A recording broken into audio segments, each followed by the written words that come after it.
અંકલેશ્વરમાં નવા વર્ષના વધામણા ખ્રિસ્તી સમાજ દ્વારા કરાયા હતા. નવા વર્ષના ભાગરૂપે ખ્રિસ્તી સમાજના લોકોએ ચર્ચ ખાતે મોટી સંખ્યામાં જોડાયા હતા.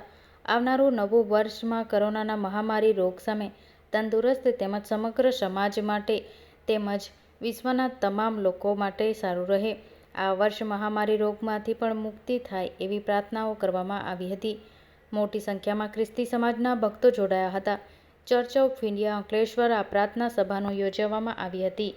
CNI ચર્ચમાં મુખ્ય સભાના માર્ગદર્શન હેઠળ રેવેનર રમેશ કટારા પ્રભુ વચન આપવામાં આવ્યા હતા.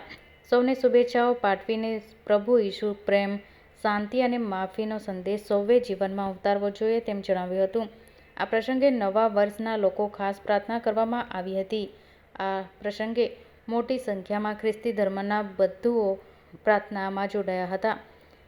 સમાજના ભાઈઓ બહેનો એ એકબીજાને નવા વર્ષની શુભેચ્છાઓ પાઠવી હતી. આ ઉપરાંત CNI ચર્ચ કેથોલિક ચર્ચમાં પણ પ્રાર્થના સભા યોજાઈ હતી.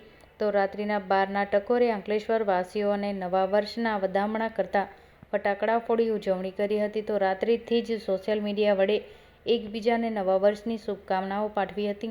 અંકલેશ્વર શહેરમાં આવેલા ચર્ચમાં આજે ખ્રિસ્તી પરિવાર દ્વારા નવા વર્ષની ઉજવણી કરવામાં આવી હતી. પ્રભુને પ્રાર્થના ખ્રિસ્તી સહિતની ધાર્મિક કાર્યક્રમમાં સૌ શ્રદ્ધાભેર જોડાયા હતા. મુખ્ય સભા ખ્રિસ્તી બંધુઓ સૌને નવા વર્ષની શુભેચ્છાઓ પાઠવી હતી. ત્યારબાદ ખ્રિસ્તી સમુદાય દ્વારા એકમેકને રૂબરૂ અને ઈ-મેસેજ દ્વારા નવા વર્ષની શુભેચ્છાઓ પાઠવવામાં આવી હતી.